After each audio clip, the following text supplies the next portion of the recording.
आंवला नम्मी की कहानी सुनाने जा रही हूँ। अगर आपको ये कहानी पसंद आई तो कमेंट बॉक्स में भगवान विष्णु की जय अवश्य लिखिए।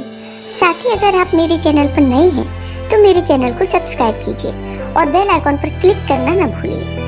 कार्तिक मास के शुक्ल पक्ष की नवमी तिथि को आंवला नम्मी का त्योहार मनाया जाता है।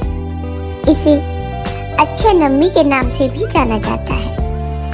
आज आंवला नवमी है। आज के दिन आंवले के पेड़ की आराधना की जाती है। धार्मिक मान्यता के अनुसार कार्तिक शुक्ल की नवमी तिथि को जो कोई आंवले के पेड़ का पूजन परिवार सहित करता है उसे आरोग्य जीवन और सुख सौभाग्य प्राप्त होता है। मान्यता के अनुसार इस दिन किया गया जप तप दान इत्यादि व्यक्ति को वे सभी प्रकार के कष्टों से मुक्त करता है। आंवला नवमी की पूजा के दौरान इससे जुड़ी कथा को जरूर पढ़ना या सुनना चाहिए, तभी इस पूजा का अच्छा फल भक्तों को प्राप्त होता है। धार्मिक मान्यताओं के अनुसार इसी तिथि से द्वापर युग का प्रारंभ हुआ था। कहा जाता है कि भगवान श्री कृष्ण वृंदावन गोकुल छोड़कर मथुरा गए थे, इसलिए इस दिन वृंदावन की परिक्रमा करने का विशेष महत्व है। तो आइए अब सुनते हैं आंवला नवमी की ये कथा। एक राज्य में आंवल्य नाम के एक राजा थे। राजा ने यह प्रण कर रखा था कि वह अपनी प्रजा में रोजाना 1.25 मन आंवला दान करेंगे, उसके बाद ही खाना ग्रहण करेंगे। राजा अपने प्रण के अनुसार ऐसा ही करते थे, लेकिन उनके बेटे और बहू को यह बात पसंद नहीं थी।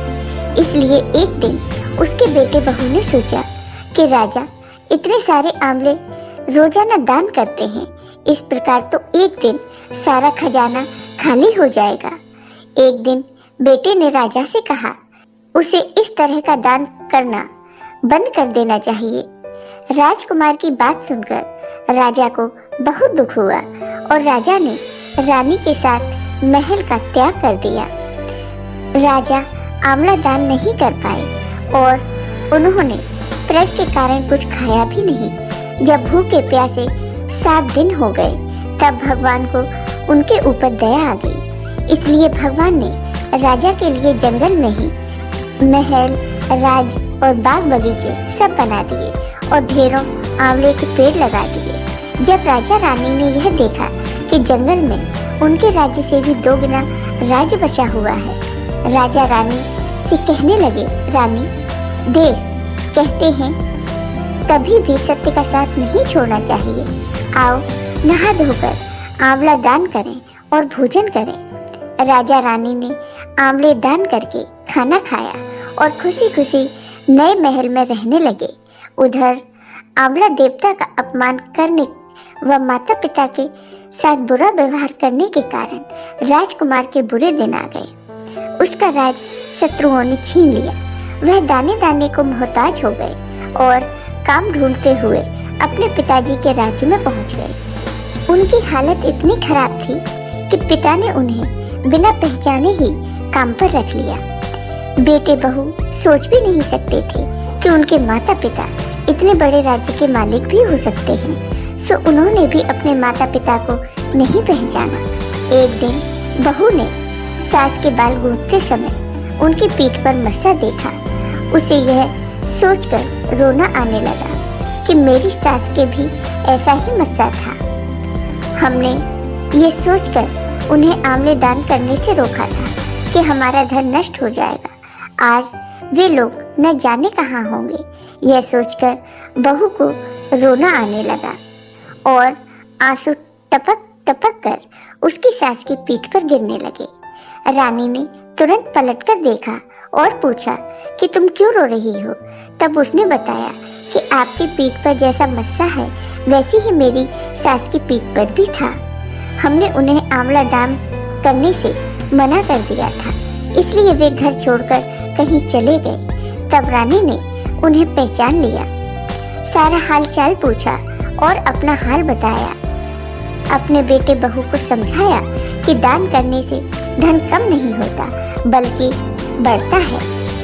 फिर राजा रानी के बेटे बहू को बहुत पश्चाताप हुआ और वो भी अपने पिता और माँ के साथ आंवले का दान करने लगे। पिता की आज्ञा अनुसार बेटे बहू ने भी आंवला के पेड़ की पूजा की और इसके प्रभाव से घर में पहले जैसी खुशहाली आ गई।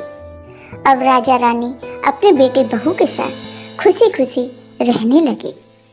पौराणिक मान्यताओं के अनुसार पृथ्वी लोक में इस नवमी पर लक्ष्मी माता ने भगवान विष्णु और भगवान शिव की उपासना आंवले के रूप में की थी।